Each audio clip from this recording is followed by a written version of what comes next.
Hello bakunzi ba Empower TV. Ndizera ko muguwe neza mu banyu no mu vyanyu. Mukaba muzi neza ko turi mu kwezi k'urukundo. Tukaba twashimye uno munsi kuganira kuvyerekeye St Valentin. Tukaba turi kumwe n'umutumire. Uyu mutumire nawe ni Apostle Kevin SIBOMANA. Karibu Apostle. Murakoze cyane. Reka mvuge karibu kandi. Murakoze. Uku kwezi ukabona gute? Ndakubona neza. Ubona ari sawa cyane gose. Yego. Apostle,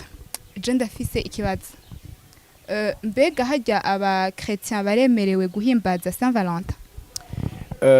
Turi mu gihe c'umwidegemvyo. Sinovuga ngo abakretien baravyemerewe canke ntibavyemerewe, ariko kimwe gusa umuntu ashobora kuvuga ico yizera. Je kubganje St Valentin si umunsi abantu bakwiye kwihariza ukwa wonyine nko kumengo ni igitangaza. Ahubwo nyabona insiguro ba St Valentin kubganje bari bakwiye kuyiha insiguro yindi misi yindi yose. Yego. Okay, kuri wewe umunsi w'igitangaza n'umunsi usanzwe nk'iyindi yose. Sinubwo n'umunsi usanzwe burya nta munsi usanzwe kuko n'umunsi utaba warigeze kubona kandi utazokongera gusubira kubona. Ndabona umunsi uje uri ufise ivy'Imana yaburungikanye. Rero ukimisi yose burya umunsi wibaza nk'abantu babagwaye. Iyo aremvye akabona abandi barakomeye barameze neza, aravuga ati burya ninga bidasana ko umuntu ashobora kuvyuka karamuka ameze neza. Rero umunsi wose Imana ibiguhaye aba ari umunsi uri special. Rero abantu bose bakwiye kubaho nk'uko ari umunsi udasanzwe ku buzima bwabo. Nta misi idasanzwe ni misi isanzwe, yose burya ni misi idasanzwe ku bwanje. Ego, urumva St Valentin ntibisigura guhimbaza urukundo kuri wewe? Jewe oya. St Valentin nivyo bon d'après ingene twumva inkuru twumva histoire tuvuga ko St Valentin umuvunyi w'urukundo ko urumva nyene hari gihe c'intambara umwami atemera ko baselebra mu mariage hama we ngo akazihezagira mu mpisho muri amaze kumufata kuri ngo yaciye ku bintu cagezwe c'umwami baramwica bacamwitira umuvunyi w'urukundo. Donc ko numva we ya promotinze urukundo hagati y'abantu bakundana. Ariko vyongeye ku bwanje umuvunyi w'urukundo si St Valentin, umuvunyi w'urukundo ni Yesu Kristo. Uwo niwe afise urukundo rutandukanye n'ubw'abantu. Rero ku bwanje St Valentin bon yego nivyo abantu barabimbaza turabibona mugabo ku bwanje cyane nkimbaza umwami wanje we nyene umwami w'urukundo anyigisha cyane urukundo kuruta uko novuga ngo uyu n'umunsi wahariwe urukundo bakubera ko hari obitiriye ico kintu. Oya, umuvunyi w'urukundo ni Yesu Kristo je ku bwanje. Yego. Mbega kuba uhimbaza ntabahora bawuhimbaza bakaja mu bitari vyo ukaba umunsi sinovyita ko uhimbaza icaha mugabo ukaba umunsi utuma abantu bakora ibintu bitabereye? Ubu bivuze neza cyane cyane mu gwaruka kubera iyo nsiguro itari yo benshi babitirira umunsi wa St Valentin 14 février. Nico gituma usanga cyane shitani ari we yafashe rudeso kubera ko abantu ntibazi icari cyo urukundo. Urukundo so gukora icaha, urukundo so kwinezereza wewe, urukundo no kunezereza umuremyi wawe hanyuma ukubaha nivyo ivyo yaremye. Rero ku bwanje nivyo kubatatahura neza insiguro y'uwo munsi ico baha insiguro uwo munsi byo baca baja mu caha. Ariko ubundi kubganje nabo ufuza kuhimbaza ubuhimbaze bari mu ngoro y'Imana, ubuhimbaze bashima Imana, ubuhimbaze bibuka ingene bakunzwe batarabo gukundwa. Yego, ariko ubundi cyane turakunze kubibona mu bajene. Hari gihe kimwe umujene umwe yaraje abwira umukozi w'Imana aramubwira ngo musengere umunsi 18 mpavangwa kandi ari umukizwa. Ati 18 mpavangwa cyamaze kwereka 18 havugwa ati ko napanze programme n'umushiri wanje. Donc urumva ucuba umunsi nyene ahanini novuga bashira imbere ivyifuzo vy'umubiri, ariko ubundi urukundo ni gihe cyose dushira imbere Imana, imbere ikintu cyacu cyose. Ego, urukundo ni gihe cyose dushira Imana imbere y'ikintu cari cyo cyose. Ni gute mu guhimbaza uyo munsi aba Kristo bobera karorero urundi gwaruka nicahe bokora mu kugira koko bahindure umugigwa uko usanzwe ukogwa? Ubwa mbere na mbere n'abakizwa nabo nyine atari gutahura neza ivyerekeranye nico bita urukundo. urukundo suko guhimbaza umunsi umwe suko guhimbaza ukwezi suko guhimbaza iki urukundo no guhimbaza igihe cyose nimba ufise umukunzi ntumukunde uwo munsi bitwa ngo wahariwe abakundana ahubwo igihe cyose umwereka urukundo rero kubwanje ubwa mbere abantu bamaze guhindura ivyiyumviro vyabo bumve ko urukundo sugo kwerekana umunsi umwe no kwerekana ubuzima bwose ego hanyuma abo bana b'Imana ba Chrétien vuga gute mu kubera icitegerezo abasigaye ubwa mbere na mbere nibakunda Imana hama iyo ukunda Imana ntukora ivyo yanka ukora ivyo ikunda ukayinezereza hanyuma bamaze ivyo kubikora ivyo bice bituma banakunda n'abantu kuko hari amabwirizwa abiri akomeye tubona mu ijambo ry'Imana ngo nuko dukundisha Imana imitima yacu yose ubwenge bwacu bwose inkombe zacu zose ibitugize byose bigakunda Imana ibwirizwa rya kabiri yose ari ku rukundo nuko dukunda abagenzi bacu nkuko twikunda rero guhimbaza urukundo nuko dukunda Imana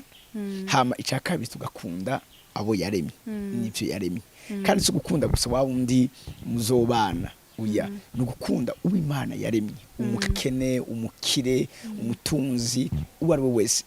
ufise ibintu utabigira umwana ukuze ubushaje bose nta no gukumira urukundo n'igihe tugirira neza abantu ataco turavye ego urumva kuri mwege umunsi wa St Valentin tuba dukwiriye gukora ivy'Imana ikunda cyane gose gukora ivy'Imana ikunda no kugirira neza abayo ego hama mu ntumbero nyene ya St Valentin kuri eglise yanyu muhora mworganiza ikintu mu ntumbero iyahe ni giki muba mushaka gufasha ni yahe message hanini muba mushaka gutanga muri ivyo bikorwa murakoze kuri umunsi wa 14 février ko mu ndongoye benshi no gwaruka rero twebwe turorganiza evenement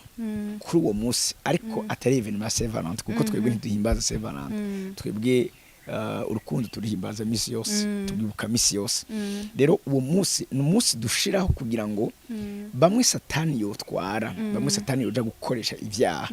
donc tubashireho occupation kuko burya nagiye gusanga satani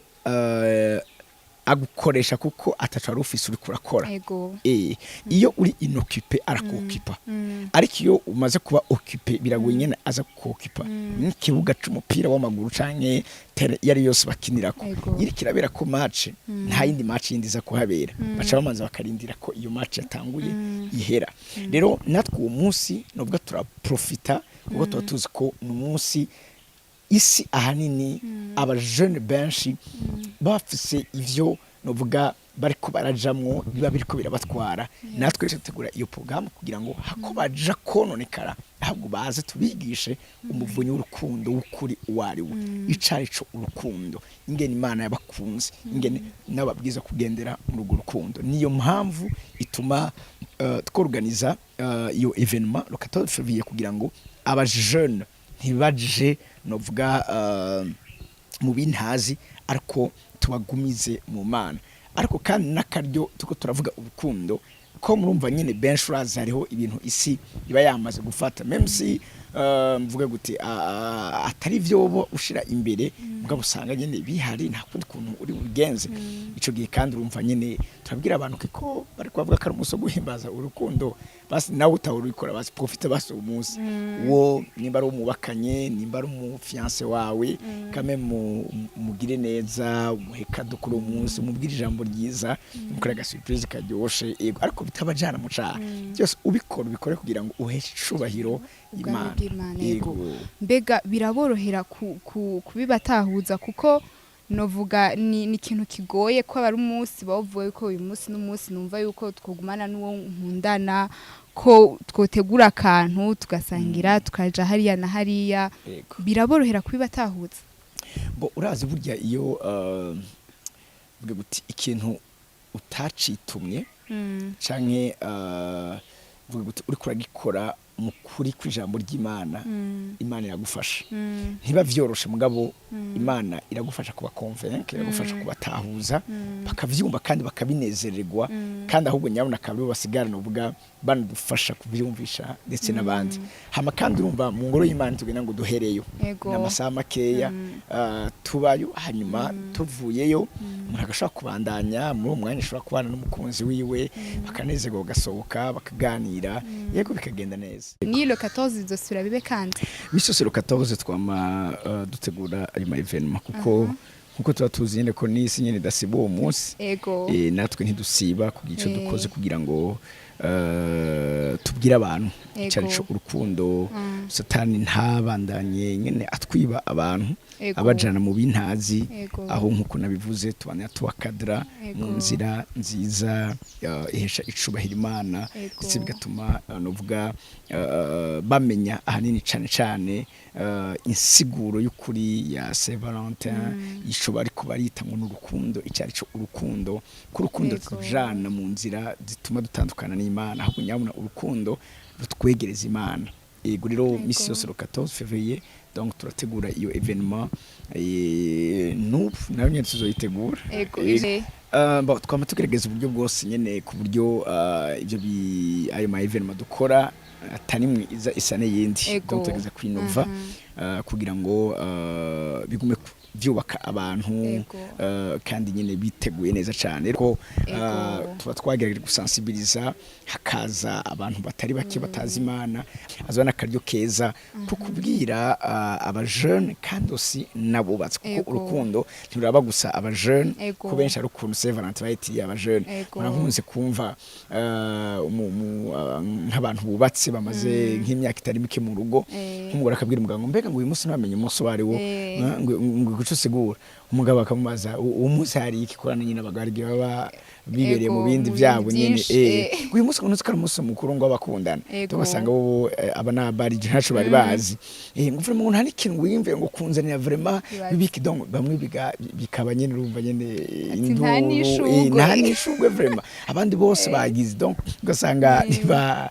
ntibabihurije ko donc kuri uwo munsi donc bati ikintu gitezo nyine kuba rero nakaryo aho twigisha hose n'amakupura abantu basanzwe bubatse n'abandi bamaze imyaka 20, 30, 40, 50 mu rugo urukundo ntirusaza ifoko nabo nyene batagerageza gusaza nuvuga mu byerekeranye n'urukundo baguma ariko baragwantretena kuko nkuko nkunze kubivuga umuntu wese arakeneye gukundwa kandi umutima w'umuntu ntukura umukenewe ukeneye gukundwa twababwira ingenero babwiza kuma ariko apana kuri uwo munsi turafatira kuri uwo munsi kuko nyene nizyo biriko biravugwa ariko cyane tubigisha ko bafatira kuri uwo munsi kugira ngo babigire ubuzima bwabo bwa misi yose rero ico nico novuga numva gikozwe kikubahirizwa mu bantu novuga ibitari bike vyohindutse yego hariho iyindi misi muhora myigisha aba jeune kuvyerekeye urukundo canke ndetse n'amakouple mugafata iyindi misi muri calendrier y'umwaka mvuga ati no munsi n'umunsi wo kwiga ibi kuvyerekeye ama relation kanaka aba célibataire abubatse ibintu nk'ivyo yego bon kubanzi hari ama conference muze gukora ya choix de conjoint ngira abantu kuyibwira nyene amashwa meza yabo bazobana kuko uhusha itunga husha umugore mariage ni kintu dasubiramo nta repêchage nta rattrapage nta deuxième wihenze uravyumva nyene kaba kabaye rero turafata umwanya kuko burya ari ikintu kimwe muze kwiyumvira iyo umuntu akeneye kuba umuganga arafata imyaka akiga ivyerekeranye na medicine imyaka 7 narenga iyo umuntu akeneye kuba economist araja mu university akamara imyaka ariko ariga ibijanye n'ubutunzi kubera ko umuntu akeneye kuba umupapa mwiza cyangwa umama mwiza nawe atarakwiriye kubyiga akavyitegurira umva mushireho ishuri byari bikuye cyane jewe ndiko ndabisengera n'umutwaro wanje n'umutwaro wanje ndiko ndasengera ko Imana izonshoboza hakaba ishure yigisha abakiri bato ingene bazaba papa beza n'aba mama beza kuko nimba umuntu kugira ngo aze umumetsa mwiza aja kuvyiga burya umuntu yakwiye no kwigishwa ukungene akwiye kuba umugabo mwiza akwiye kuba umugore mwiza kuko ibiriko biribonekeza muri no misi nuko ufata kubera kudategurwa muri ico kintu uyu munsi nagomba kubwira ko nico gituma ingo nyinshi novuga zigenda bigenda vyononekara uyu munsi kuzobone urugo ruhagaze abari gitangaza c'Imana kandi kibabaje n'abakijijwe uyu munsi baravana facilement muri simwa gato yaragakuru nigeze kumva sinzi aho byabaye ariko nibazwa hari muri kino gihugu abantu barakoze mariage biraryoshe mugabo kubera kudategurwa umwe ngo ategurwe undi ategurwe bagira ico batumvikanye ko ikintu cyitwa dine ibaze dine bategwa ibindi bintu byose umuhungu arabwira umukobwa ubu nibwo buryo mfise rero singira amafaranga utegura dine umukobwa nawe ateka je nogira mariage ta dine naka yaragize naka narigize hamwe no yigira bavibaza ko urumva narongowe n'umukene n'umupumbafu umuhungu aramubwira ati ari kubimenye nta buryo ngira jewe fise uburyo bwo gukora ibi nibi ariko nta buryo bwa dine fise qu'est-ce qui s'est passé mariage iraheze ha mukobwa abwira biwaba ati ndaza kubabwira mu mwanya mbambwiye mbaza umugabo aho dine yayiteguriye kuko nibaza ko umugabo amubwiza ukuri ibyo areka aramubwira yamubaza areka aranyumviriza umuhungu yari yenda ngo nta buryo yarafise bwo gukora dine mu nyuma barahejeje baravuye kuri sare hajya batashe umukobwa arabaza umuhungu donc mbere yabaye umugore abaza umugabo ati mbega none burya bya dine bimeze gute aramubwira ati nakubwiye gute nakubwiye ko atadine haratsa baje kubwira abavyeyi banje ko mwanca ndababwira nkabwira aho dine iza kubera ati nabagenzi banje bose nababwiye ko nca ndabaha information mwene biza kugenda umugabo aramubwira ati none nakubwiye gute ati byakore wari se bijya byose urukurambwira ati cyane gose nta buryo ngira umukobwa acaravuga hari pare na marene bari mu modoka batasha gusha gwego kweri ngo niho ncemera ko narongowe n'imbwa kubera dine umukobwa mba ntiyateguwe iyo ni mark kudategurwa mark ya preparation aramubwira ngo niho nkimenya ko narongowe n'imbwa umuhungu ntaca mubwiye yaciye afata imodoka aragenda aramaze ugiye he umuhungu arihorera aramutwara ni wabo ku mukobwa ngo ba hamabwira abavyeyi biwe ati ntakora umukobwa wanyu yorongorwa n'imbwa nagoma musigara jewe ndagiye urugo rurasambutse rutari bwubakwe kubera iki kudategurwa iyi ni mark ya preparation ugiye kuraba muri Bibiliya igihe ba Esteri batorerwa kuba abamikazi bari batoye abakobwa mu mihinga itandukanye hanyuma ijambo ry'Imana tubwira ko bamaze amezi 6 bariko barategurwa kubw'ijoro rimwe gusaza kumarana n'umwami donc kuvuga ngo uyu munsi ni vyangombwa cyane kandi vyankenerwa cyane ko abantu bigishwa ivyerekeranye n'urukundo ingene bazo kwitwara mu vyana urugo uyu munsi kuri mark ya preparation cyo gitumona ingo zisambuka vyorosha nizere ko iryo shuri zoboneka hakiri kare ufashe kushengera naje ndashaka kugiga abashaka kugiga ngira ni benshi turarikeneye rero turakora ama conference kugira ngo tubafashe gutegura neza ingene bazogira amashwa meza hama kandi tukakora n'ama conference aussi y'ama couple kugira ngo tubane tubafasha kwandanya bavomerera barukundo hama nakaye kajambo kanyuma wotekerera abajeune muri rusangi abazokurikirana ikiganiro abajeune bose abajeune ama couple ari marié kuvyerekeye guhimbaza urukundo mu vy'ukuri reka ndakivuge mu mice ibiri ubwa mbere mbwira abajeune kandi nongere mbwire n'abandi bantu bakuze ubwa mbere nambere abajeune barako badukurikirana uwo munsi umwe ntukubere umunsi wo kugasha ubuzima bwa misi yose urashobora n'ivyo kumva ko umunsi wa St Valentin teza kwiryohera ariko hakuryohera ugasanga aho nyabuna uhakuye ivyago turazi benshi bahandura imigera turazi benshi bahatwarira amada vyitwa ngo ari umunsi umunezero ari umunsi w'urukundo aho nyabuna ugahinduka umunsi w'amarira ugahinduka umunsi w'amaganya ugahinduka umunsi w'umubabaro rero mumenye ngo ico mukora cose mugikore kubwo cubahiro Imana yanyu ijambo ry'Imana tuvuga ngo icatumye apfira bose kugira ngo abariho babeho batacinezereza ariko babanezeza bapfiriye akabazukira hamwe no mukunzi wawe mwibuke uhesha icubahiro Imana mucumuza muri ko murakora cose kuko nimba mwoja mu vyanyu mugashira imbere vy'umubiri wanyu uriko urabategeka muzoja kure y'Imana satana azobaronka ndababwiza ukuri azokonona vyinshi mu buzima bwanyu cembwira abantu bakuze basanzwe bakanye nakaryo keza kaho uwo munsi munezererwa ariko kandi muri kumanezereza Imana umenye ngo ico umukorera umupartenaire wawe ntugikoreye uwo gusa ariko kandi ugikoreye n'Imana kuko yaremwe mu ishusho y'Imana kandi ingabire Imana yaguhaye ufashe neza ingabire Imana yaguhaye uba uheshe icubahiro n'undi buryo bwiza bundi bwo guhesha icubahiro Imana ndetse no kuyinezereza rero mwibuke Imana muri vyose munezererwe Imana yifuza ko munezererwa ariko kandi ntimurenze urugero ntimugere aho mukora ibidakugwa